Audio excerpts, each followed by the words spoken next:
You to vote on the news, and here's the winner. There's a huge, hidden, heavenly body right here in our solar system. Evidence is mounting that either a brown dwarf star or a gas giant planet is lurking at the outermost reaches of our solar system, far beyond the planet Pluto. According to the British newspaper, The Independent, the object is 4 times the size of Jupiter. Experts say the presence of such a massive object could explain why a barrage of comets has been coming from that direction. We'll post.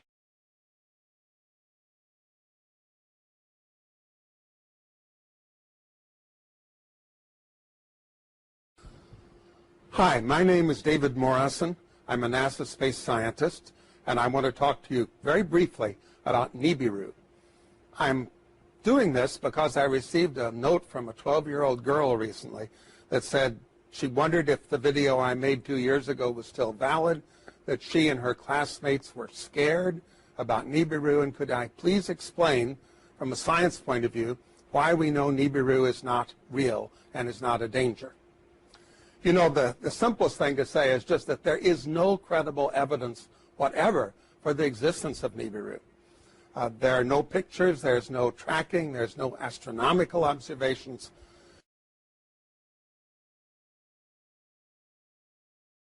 Are we being primed, Gordon, for some major announcement?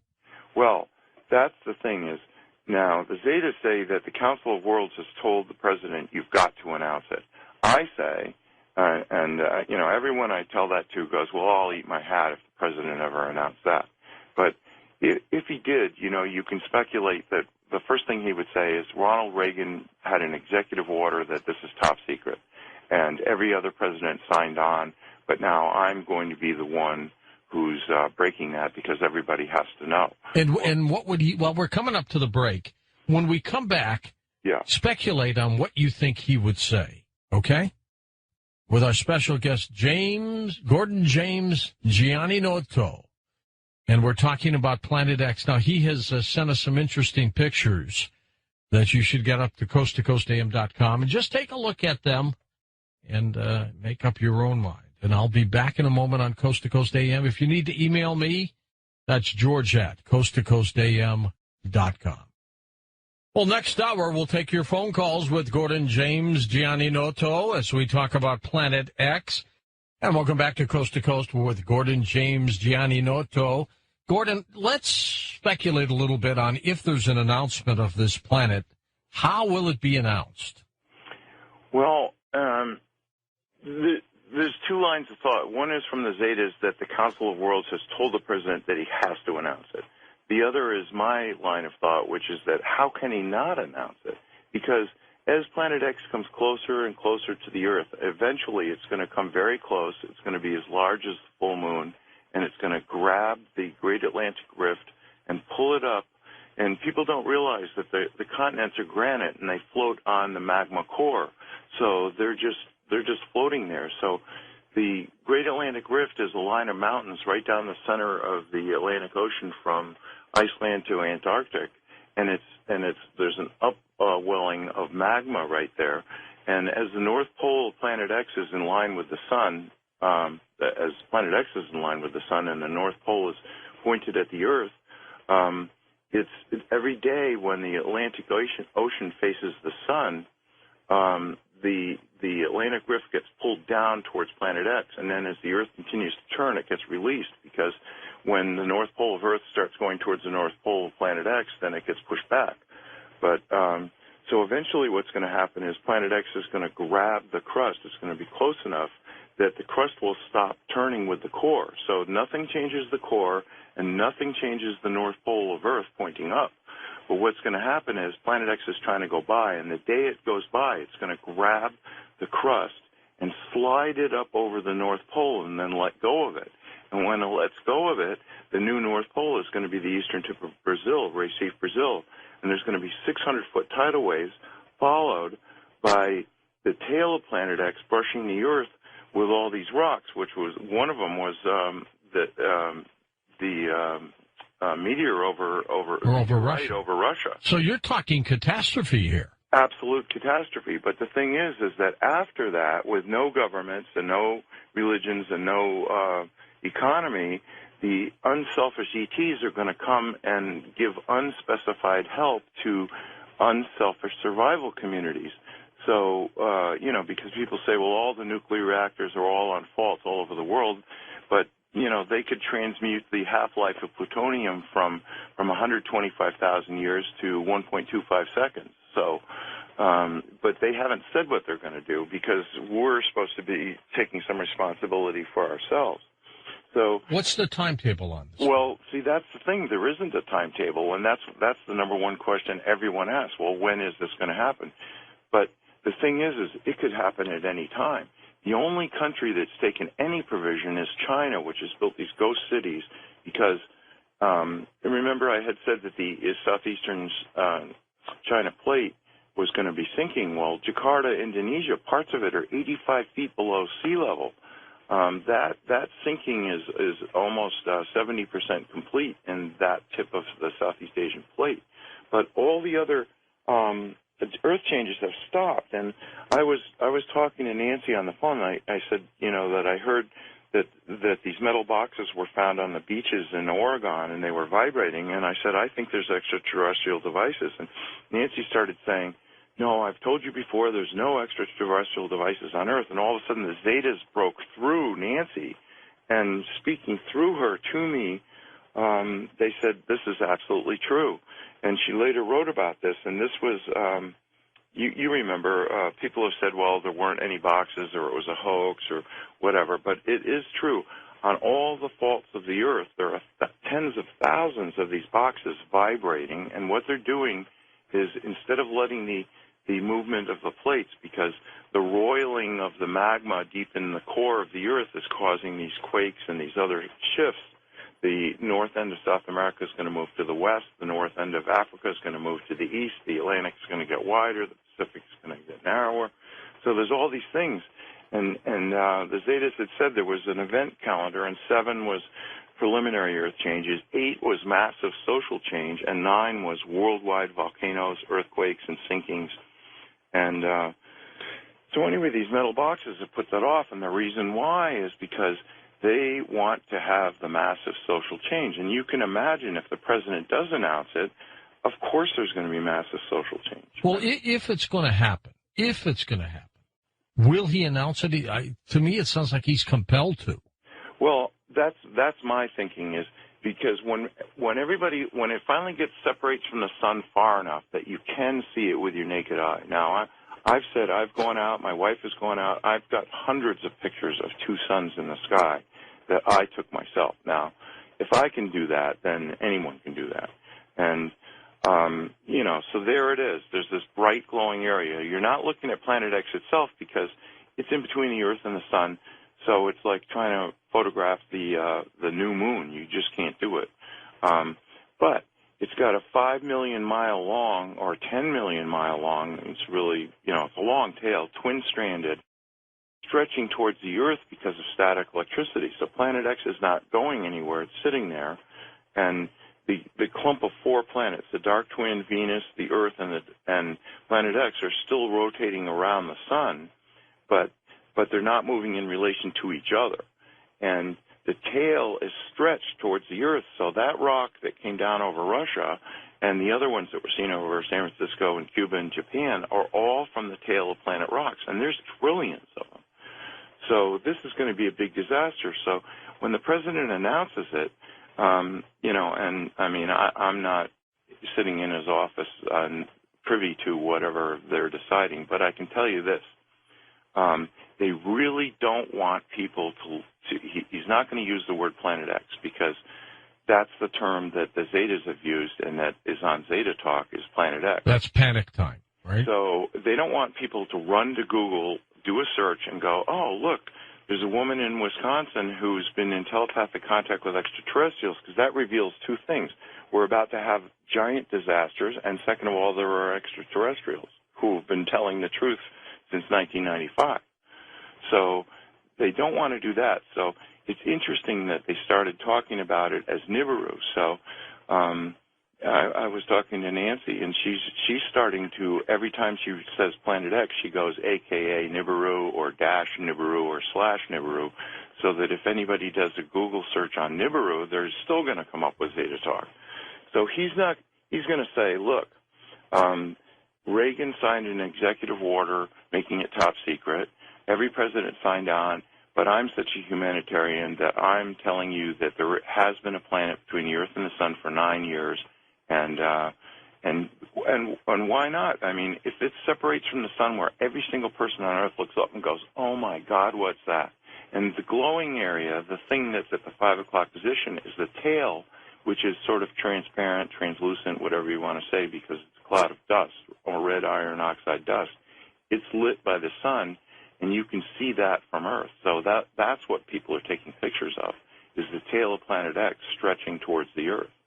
And you can't see Planet X itself, but one of these days, when it gets far enough from the sun, you are going to see it. And then at that day, George, don't you think everyone's going to go, the government couldn't tell us there's a planet? Sure, absolutely. No, and they're never going to believe another word the government ever says again for any reason. Not at all. So, all right, 6.8 billion people, Gordon, on the planet. How many people may perish? Probably 60% are going to die exactly at the moment of pole shift. And another 30% are going to die from disease and starvation and shock. I mean, what the president should be announcing and saying, listen, we've got to move away from the coastlines. I mean, imagine what a 600... And what's the timetable? Okay. Well, that's the thing is, like, there isn't a timetable. There's an event timetable, but the president has been trying to announce it since last September. So first they tried with the emergency broadcast system. That was all screwed up. That didn't work. And then, believe it or not, I mean, you know, you think if you're president, you can just announce whatever the hell you want.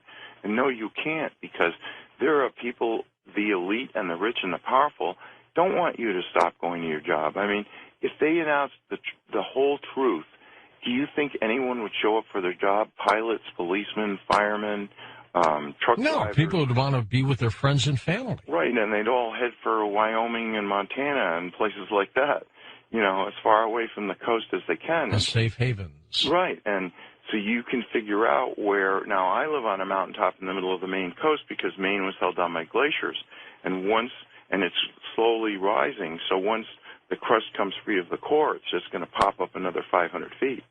So I'll be doing fine with a 600-foot tidal wave. But Florida, that's actually going to sink. The UK, that's going to sink. Japan is going to sink. So a lot of places, it isn't just a matter of a 600-foot tidal wave. And then, of course, all the ice in the whole world is in the wrong place, so that's going to melt. So the Zetas say the final sea level is going to be 700 feet above present. So the president isn't going to say what's going to happen. He's going to say there's a planet in between the Earth and the Sun, and now this is what I think, and, you know, speculation, because, you know, I'm not privy to the script here, but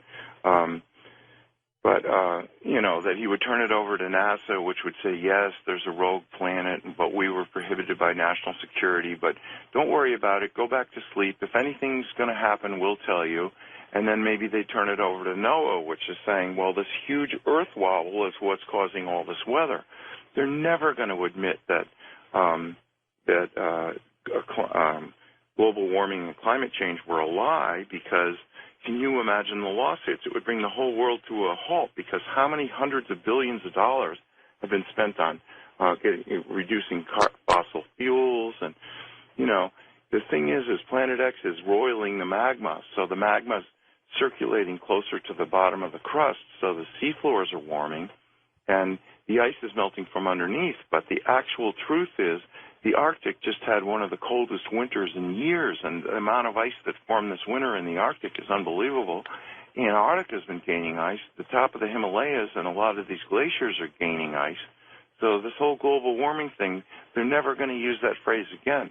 They would rather die than say global warming. So, you know, I don't know how he's going to put it, but my opinion is he's got to announce it. And meanwhile, the government is doing all these strange things, like ordering 1.2 billion rounds of hollow point ammunition. They're going to arm these Social Security employees, and the National Weather Service employees are all going to be packing with hollow point bullets. I mean, come on, who thinks you know, that's normal? What are they expecting? And of course there's going to be some people who are going to riot and steal and loot and God knows what. Well, things could be out of control. Right, they could be out of control. But yet, if they do announce it, then people will go, well, this is something that we're all facing together. Let's work together to save as many people as possible. But they've got to do it sooner than later. Now, I live on a mountaintop. I heat with wood. I've got an outhouse. I'm ready for no electricity and no fuel. I live in a forest. I've got wood all around me. So, my theory is if you're ready for pole shift today, then you're going to be ready for it whenever else you can. But if you notice, around the world, the economy has not been getting better, regardless of what they're saying. And people are realizing every day that everything they've worked for all their lives is coming to naught. And hopefully people will say, well, really, what is important? And they'll realize, every time you see a disaster, you see people say, well, I lost everything, but, at least we all survived. And, that's what's important. And people are going to start realizing, well, maybe people are more important than possessions. But this Earth wobble, I went out last July to take a picture of the full moon rising over the mountain in Maine where I live. And when I was in elementary school, we had a target range in the basement. So when I was in the third grade, we had lockers all the way down the hallway, and every guy in the third grade had his own .22 caliber rifle in an unlocked locker in the hallway, and we all had bullets in our pocket, and we couldn't wait till 3 o'clock to get out. That wouldn't happen anymore. No, and I grew up in the town next to Sandy Hook, so, but there are people who've decided to be selfish and doing awful things, but the majority of everybody is very conscientious. Maine is second in the nation for guns per person and 49th in gun-related deaths per person. So, just because, so people are legitimately saying, well, wow, I got a feeling something's not right. And you see that show, Doomsday Preppers. Oh, sure, yeah. People are like, well, the economy isn't coming back. I was in Walmart the other day. They had 15 people in a 5-acre store. And I said to the cashier, you can't even be paying your overhead with this. And she goes, oh, no, the economy's going to be coming back. Well, okay, fine. They've been hit hard. That's what you say. But so I was out there taking pictures of the full moon, and I guess probably I learned to have a steady stance with my hands and a camera at an early age. I used to win NRA sharpshooter awards. And that was, starting in the third grade. So anyway, I shot 2 pictures, and the mosquitoes were biting me like crazy. So I wanted to get a good picture of the full moon, and so I shot a whole series of pictures, and then I ran inside to get out away from the mosquitoes. And when I was playing them back on my computer, I realized that in 2 consecutive pictures, I hadn't moved my hands at all. There's a table up on top of the mountain, and there's the full moon. And in the second picture, the moon is moved to the right, not up. Now, if you think about it, everything, the moon, the stars, the sun, all rise in the east, go up to the midheaven, and then set in the west. And here I got 2 pictures of the moon, and between the 2 pictures, the moon moves sideways. How'd that happen? Well, that was like, I think the ETs, like I said, I've been in contact with ETs my whole life, and I think they guided me to do that because that is one of the most remarkable pictures. Now, I've gone out and watched Sirius rising and Orion rising in the east, and then I go back 20 minutes later, and all of a sudden it's like 45 degrees further south, but it isn't any higher in the sky. Now, why would that be? That's because every single day, Planet X pulls the magnetic bar of the Great Atlantic Rift down towards it, and then as the Earth continues to shift and the Atlantic no longer faces the sun, then the North Pole, which doesn't like the North Pole of Planet X, pushes the North Pole of the Earth back. So you get these wobbles, and what you get is this gigantic loops in the jet stream. So normally the jet stream moves from west to east, but now if you notice these weather maps, and why wouldn't you with all these big storms? So everybody's more interested in the weather than ever because it's really can be life or death. And what you get is these giant arcs of cold air coming down from the Arctic, and 30 miles to the east, you've got this giant arc of tropical air coming up from the Caribbean, and you've got this clash of fronts that makes these gigantic storms. I mean, look at Hurricane Sandy. And, you know, if the government told the truth, they should say nobody should rebuild anywhere. But it's just like Katrina in New Orleans. People are saying, well, you know, we're going to bring it back, and it's going to be so meaningful, and we're going to have Seaside Heights, New Jersey, ready for the tourist season. And, you know, but the truth is nobody should be there now at all, because this is right in the danger zone. They should be saying, well, we're going to move anyone that wants to go from the coast. And that's the interesting thing. The Zetas have said even when this is announced, probably only as much as 60%, but no more than that, are going to go, oh, my God, we've got to go to safety. And the rest are going to go, well, you know, I really don't want to change anything, so I'm going to keep going to work. And if a tidal wave washes over me, then that's it. You know, I'll just die. Well, you know, okay, that's what this life is like. You're entitled to be a skeptic. You're entitled to be in denial, and you're entitled to die in it, but there's no reason for you to do that. Hold on for a second, Gordon. We're coming back for phone calls with you next on Coast to Coast AM. Indeed, indeed, and we're going to take your phone calls when we come right back on Coast to Coast AM. And welcome back to Coast to Coast. Gordon, are you saying then in our solar system we've got a dark twin to Earth, we've got a burned-out binary star, and we have Planet X? No, the binary star is quite a distance away. That's why it takes 3,657 years for Planet X to return. So it's something we've never seen because it's burned out, but it is a huge body, and that's where it started. And evidently, Planet X has been coming here at least 2 billion years. So, you know, it wasn't that the Anunnaki were always there. They reached a point where they decided they wanted to powder the gold and put it in their atmosphere to keep the planet a little bit warmer. It's got giant hot magma in its core, and it's got water, which has the highest specific heat of any substance in the universe, so it holds heat. It takes longer to heat water than anything in the universe, and water holds heat longer than any.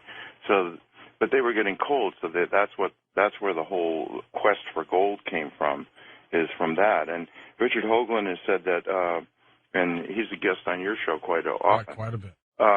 He said that Phobos is a spaceship because it's a hollowed out and it's got chambers in it because they use ground-penetrating radar. But actually, Phobos is one giant gold nugget, and the Anunnaki, since they came back, have been mining it with robots.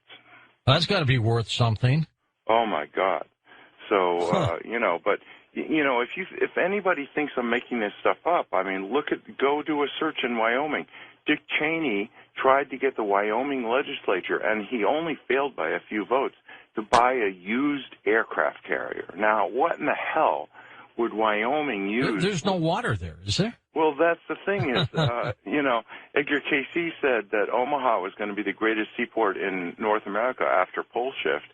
And, you know, evidently he's planning that the Mississippi will split wider, salt water will go up to the Great Lakes, and then up the Missouri and the Platte Rivers, and then maybe the Red River. And I guess they were planning to, you know, keep it, I don't know, in the Great Lakes or in the Gulf, and then float it right up to Wyoming. But you can see why he would want that. It's got nuclear power. It's got a hospital. It holds 5,000 people, and he could load it with fighter strike jets, you know, and be king of the world. And you look at the billionaires around the Earth, they're trying to start their own space programs. But the Council of Worlds has said, no, nobody's going to leave Earth and come back as kings of the Earth afterwards. No, they're all going to have to go through it. And whether you're a billionaire or not, you're going to have to roll up your sleeves. So, you know, you've heard of the idea of these deep underground bunkers everybody was going to head to. Yeah. But, you know, how well are they going to survive in 10-plus power earthquakes? So they're not.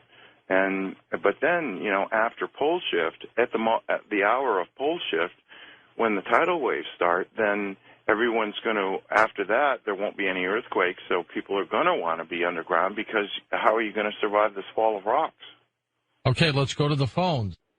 you to vote on the news, and here's the winner. There's a huge hidden heavenly body right here in our solar system. Evidence is mounting that either a brown dwarf star or a gas giant planet is lurking at the outermost reaches of our solar system, far beyond the planet Pluto. According to the British newspaper, The Independent, the object is 4 times the size of Jupiter. Experts say the presence of such a massive object could explain why a barrage of comets has been coming from that direction. We'll post. Planet X is a very controversial subject, but when we study it, we find that it may hold answers to some of life's most perplexing questions. Everything from evolution to how we came about as a species, to current Earth changes and what might lie ahead for us in the future. My name is Robert Sepper, and this video is my attempt to explain some of these mysteries. To understand everything thoroughly, we must start from our past.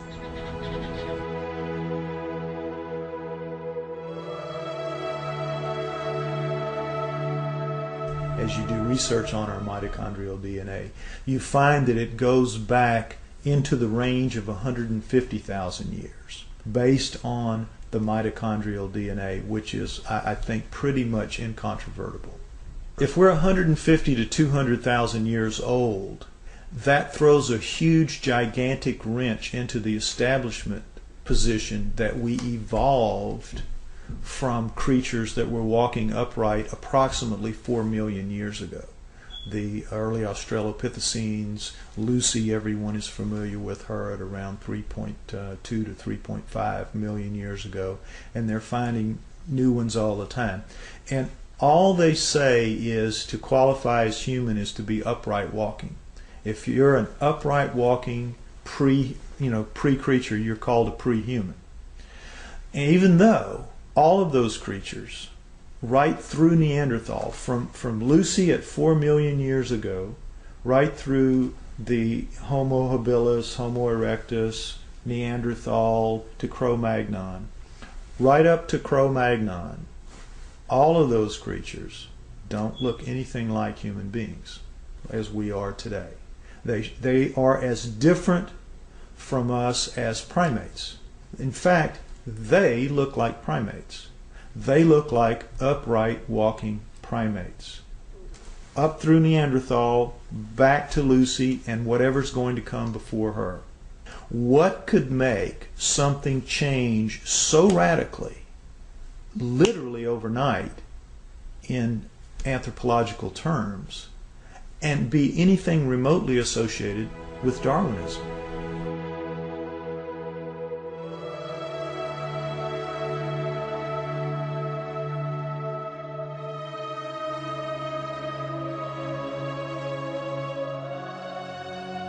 I believe, personally, that the writings of the Sumerians 4,000 years ago, as chronicled by Zecharia Sitchin in his books, The Earth Chronicles, I believe that is the most logical and reasonable explanation that there is for how we came to be. 20 some odd years ago, Zecharia Sitchin wrote The 12th Planet. In The 12th Planet, he describes ancient writings and texts by the Sumerians depicting a 3,600-year orbit of Nibiru. But the Sumerians are rarely spoken about in history books. Who were the Sumerians?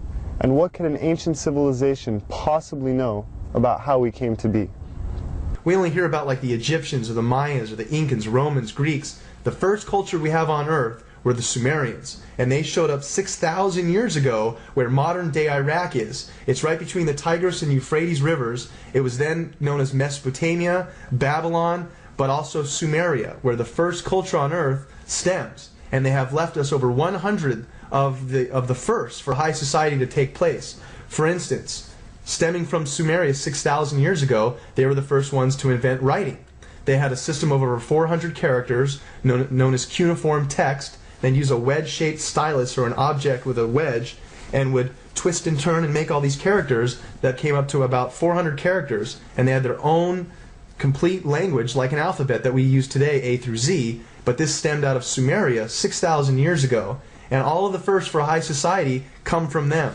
Time, the calendar, math, schools, courts, judges, systems of law, all of this originated in Sumeria, which was then known as Mesopotamia, Babylon, today's modern-day Iraq. the Sumerians are actually probably the most influential culture of the ancient world. Not the Egyptians, not the Greeks, not the Romans, the Sumerians. The Sumerians invented, for example, the zodiac. All of the symbols that we still have today for the zodiac was created by the Sumerians. They tell an incredible story, the Sumerians do, of the Anunnaki, which is that there is another planet in our solar system, that gods, super beings, live on this planet, that these beings come to Earth. The Sumerians had a pantheon of gods, but it was living gods. They were the Sumerians worshipped living gods who lived and worked and had their lives among them. They were the Anunnaki. Among those Anunnaki, there were 12 leaders, 12 super gods, the bosses, the boss of bosses. Those 12 gods come down and are present in the Egyptian culture, in the Greek culture, and in the Roman culture. They just have different names, but they have basically the same personalities and the same functions. So it isn't that mythology begins with the Egyptians, the Greeks, and the Romans. Mythology begins with the Sumerians. Monotheism didn't kick in until the gods, the multiple gods, actually physically left. When we look at all the stories in the Bible about how God is a feared God, and if you do what God tells you, you are given the reprisal of going to heaven, or if you do wrong, you go to hell, and it's very black and white. But the Sumerians give us a lot more context into that line of thinking and how it came about in their image and after their likeness. The Anunnaki quoted to the Sumerians as saying, "We have created you in our image and after our likeness, and we were their slaves," basically, to do as they bid it. Mine the gold, do their daily chores. We were basically their slaves. The leader said, "We'll make you a slave. We'll make you a servant." And that's the reason, the impetus, according again to the Sumerian writings, for the creation of human beings. The story of Noah is a classic that comes right out of the Sumerian texts. The word Eden, the Anunnaki called the land where they lived the Eden. The atom, they called the worker slave that they created the Adamu, plural. Could the Anunnaki have genetically engineered humans? It sounds incredible until we consider that we ourselves genetically engineer the fruit and vegetables we eat every day. From tomatoes to apples and oranges to cloning Dolly the sheep. If we can genetically manipulate DNA, then who's to say that we weren't created or our DNA wasn't tampered with by another race of beings in the past? Now the question is, were we? Did they? And if we were, there must be some empirical evidence, some clues left behind, besides writing in a text that points to this. If you look at the human genome, you'll see that it looks very much like a primate genome, except the second and third chromosomes are fused into one. So, what does that solve? It gives you all the chromosomal material of the primate, but it's now only taking up the space in the combining process of 46. It is 46 chromosomes with 48 chromosomes of genomic material still in there. Now, how could nature do that? How could nature fuse those two chromosomes together in any length of time? It wouldn't happen. It couldn't happen. That was done. According to Sitchin, we were created genetically by the Anunnaki as a worker to mine gold for them, to serve them. People out there, even if you're not a scholar, even if you're not anything, if you open your eyes a little bit to this and you start just doing your own research, you're going to find paths there that lead you to some things that are going to awaken new ideas into you. And the next few years, I think we're going to see a watershed of information that is going to absolutely rewrite every book of history. There is evidence left over this entire planet when you start thinking, and you must believe that we are the offspring of these people. If there was a God, the God created those people before they created us. We are here because of an act of divine creation, but they were people just like us, only older, only more technically advanced. We need to rediscover that in ourselves, that we are a great civilization. We came from a great civilization. Right. And I would tell anybody to look, open your eyes and look for it. Don't be blinded to something that's led to nothing but the slaughter of ourselves for thousands of years. And we still are at that point. We're still a warring society. When this documentary or others like it are put out there and enough people will see it, at least that will start a beacon somewhere that will start shining a little bit brighter.